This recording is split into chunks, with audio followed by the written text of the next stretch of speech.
Olá a todos, hoje dia 5/1/2021, eu vou falar um pouco sobre a nota técnica número 1 de 2021, 6 GVIT GGTPS DIRI 3/Anvisa, esse é o nome da nota técnica, e essa nota aborda especificamente o impacto da variante do coronavírus que foi identificada no Reino Unido e Irlanda do Norte para os ensaios de diagnóstico in vitro registrados aqui no Brasil.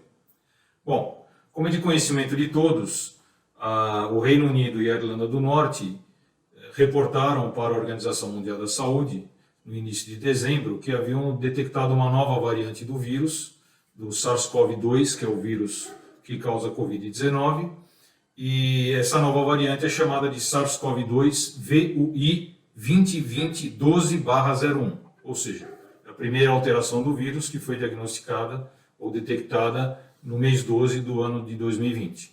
Bom, essa variante desse vírus, ela se mostrou 3 vezes mais contaminante do que o vírus original.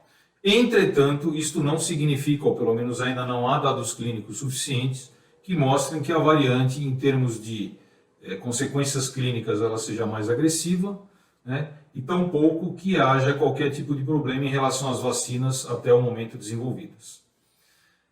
Falando um pouquinho em virologia, falando como biomédico com vocês agora, né? Falando um pouco em virologia, essa família de vírus, ela é bastante comum, né? Que ocorra nela mutações, assim como o vírus da gripe, no H1N1 e outros, né? Mutações são características bastante frequentes em famílias de vírus.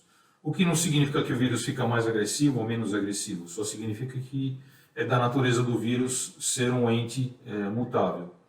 Bom, importante também dizer que essas alterações que foram detectadas, então, numa análise prospectiva, se verificou que, na verdade, essas mutações tiveram início em setembro de 2020, apesar de terem sido reportadas, então, em dezembro, e que ocorreram 14 mutações no vírus, além do gene S de sapo.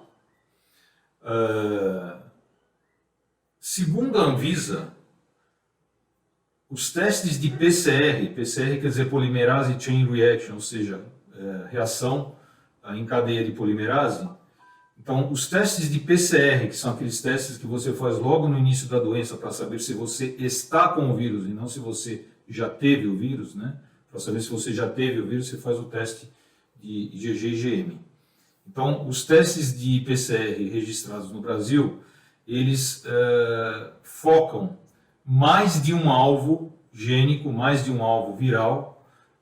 Então, somente os testes que focassem exclusivamente o gene S seriam afetados. Segundo a Anvisa, informa nesta mesma nota técnica, ela coloca aqui: cabe-nos salientar que a maioria dos ensaios moleculares do tipo PCR regularizados no Brasil utilizam mais de um alvo, o que reduziria o impacto ao diagnóstico. Ou seja, o Brasil está dentro de uma margem de segurança bastante aceitável, segundo a agência, para que nós continuemos usando os testes de PCR ora registrados com um grau bastante razoável de segurança. Ok? Nós da Latini Group seguimos à disposição de todos para esclarecer quaisquer outros pontos de dúvidas em relação a essa nota técnica e desejamos a todos um ótimo final de dia e que todos nos mantenhamos seguros. Um abraço a todos e até logo.